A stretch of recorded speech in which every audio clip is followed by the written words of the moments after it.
Hello everyone, I'm Kristen Olson and welcome to my studio.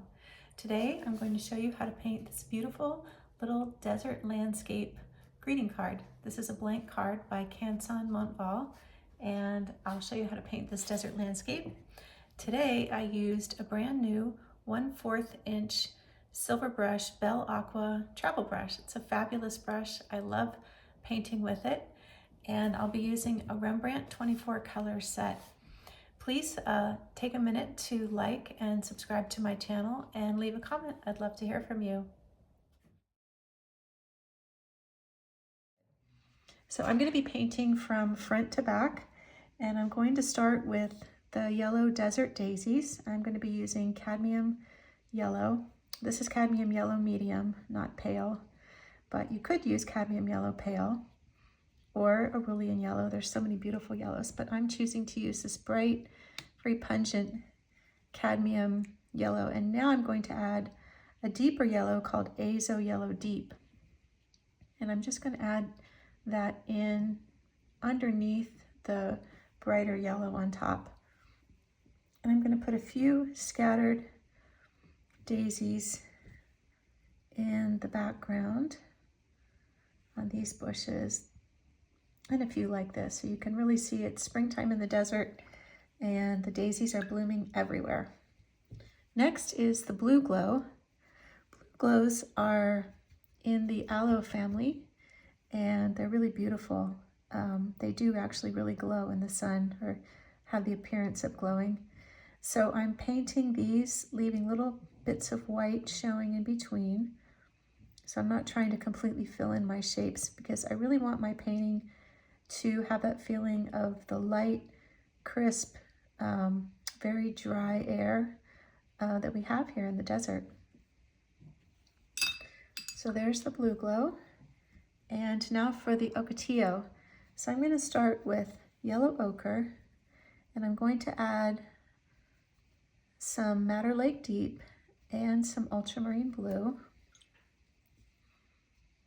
And I'm going to very lightly put in some of these tall stems, and I'm just going to follow along with my drawing pretty much.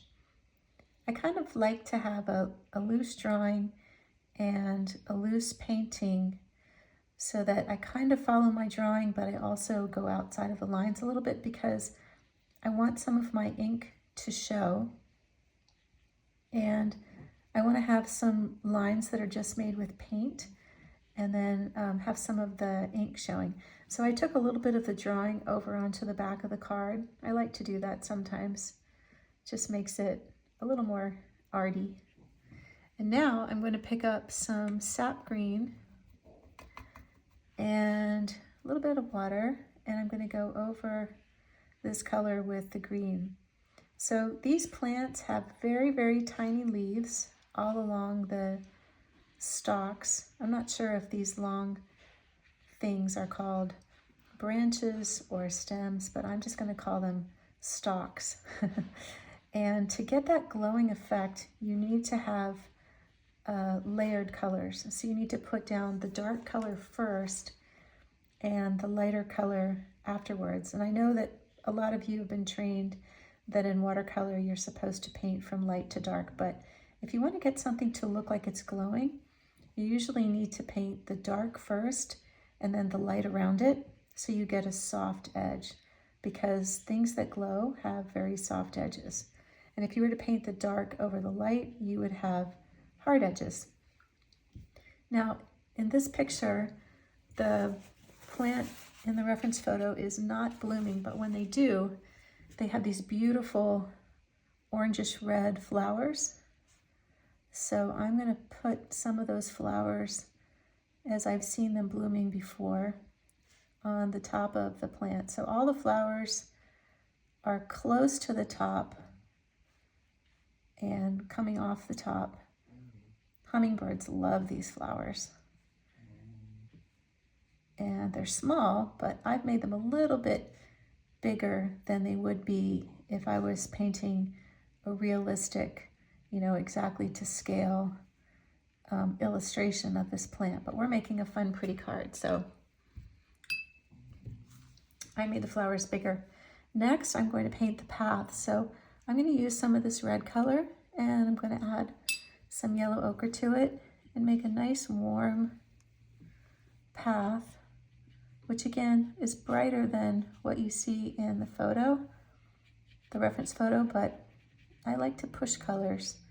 If something's yellow, I may like to make it really yellow. If something is orange, I like to make it twice as orange, and so on. It just, I just love color.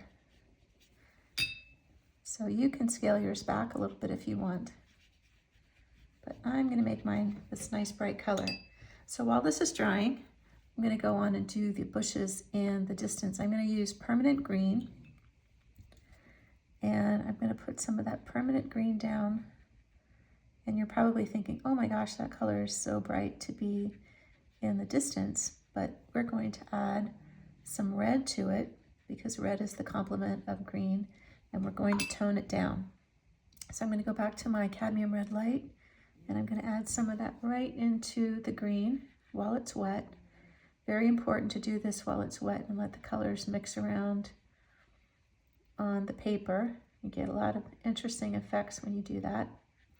And I'm going to make a few strokes that are disconnected from the overall green shape because that'll help add to the light, airy feel of the painting. And you always want to think about what feeling you want your painting to have.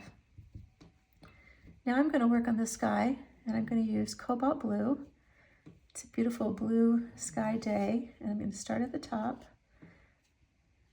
And I like this brush because I can make a wide stroke, and I can also make skinny lines like I did for the Ocotillo. I'm going to bring some of this blue sky down towards the mountains, and I'm going to leave it light above the top of the mountains, and I'm going to pick up some cerulean blue and add that blue to the lower part of the sky, and I'm going to blend it into the cobalt blue. Now for the mountains, they are bluish, so I'm going to add mauve to cobalt blue, and I'm going to paint that across here, and I'm going to leave a little bit of space at the top because there's a tiny bit of snow in the mountains, and I'm using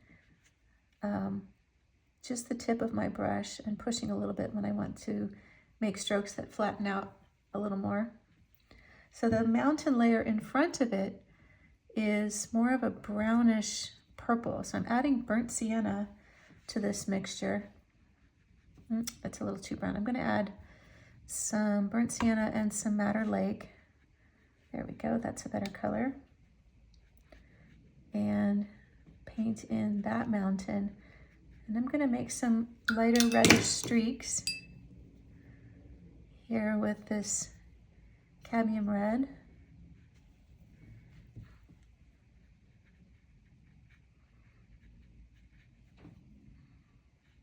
Like that.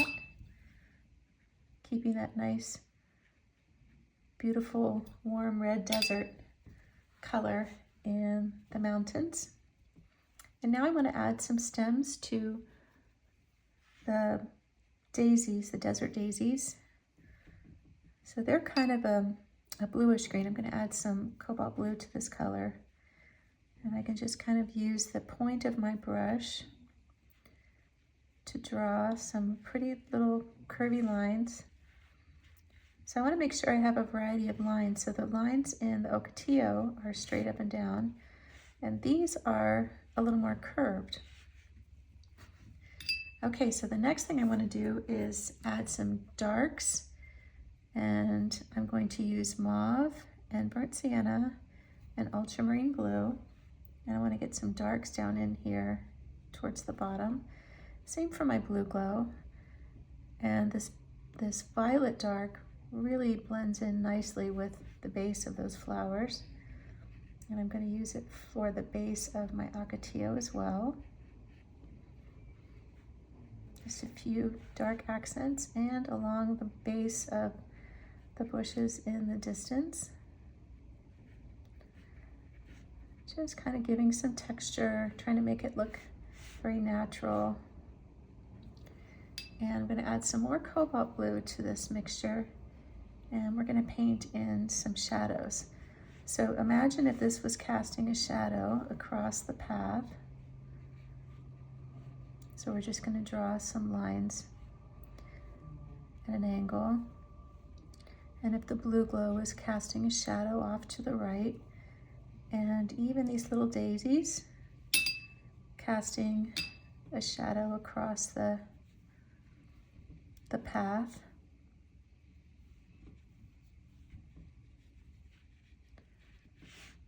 Just like that. And we'll just imagine that there's some plants behind the ocotillo that are casting a shadow along the back of the path. Now we've got these two bushes on the right here. I'm going to use sap green. I'm going to add some new gamboge. We'll have a nice warm green.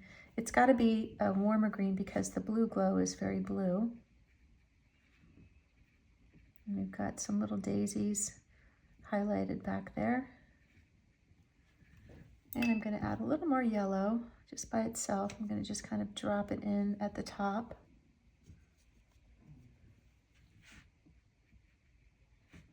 Like so.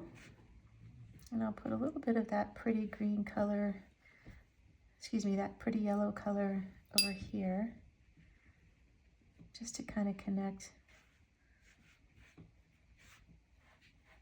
that color across the painting. And there we have our beautiful desert landscape. Thank you so much for watching. I hope you enjoyed this painting video. Leave a comment, and please do remember to like and subscribe to my channel.